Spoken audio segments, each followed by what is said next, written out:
Club, wajumbe wa mkutano mkuu, wajumbe wa bodi, wadau wa michezo, waandishi wa habari, mabibi na mabwana. Simba! Simba!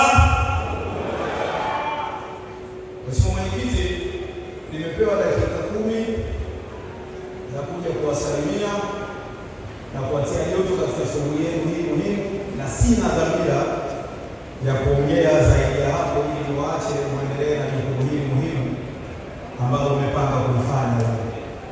Kwanza nianza kwa kumshukuru Mwenyezi Mungu kwa kuturuzuku uhai kutuwezesha kukutana hapa siku hii nzuri ya leo, lakini niwape hii salamu za pongezi kwa hatua kubwa mliofikia ya kuendelea na mkutano huu wa klabu hii kongwe ambao unakuja kuamua kuhusiana na mustakabali wa klabu hii, lakini ambayo inamaanisha mustakabali wa mpira wa Tanzania. Hongereni sana.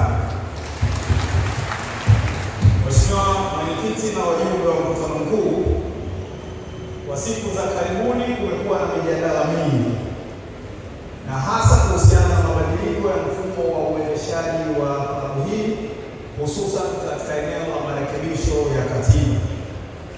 Nimesimama mbele yenu leo nikiwa naibu waziri mwenye dhamana ya michezo, na naomba nisisitize ya kwamba serikali haijawahi na wala haitaanza leo kulazimisha klabu yoyote nchini kukamilisha mabadiliko ya mfumo wa uendeshaji bila uamuzi wa wanachama wenyewe.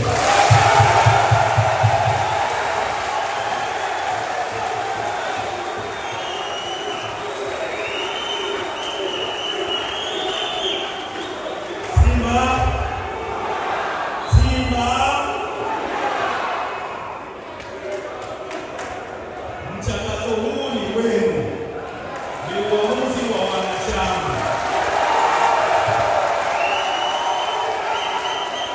Na kama wanachama mtakubaliana kuendelea kutathmini upya au kubadili mwelekeo, basi huo utakuwa ni uamuzi ambao serikali itauheshimu.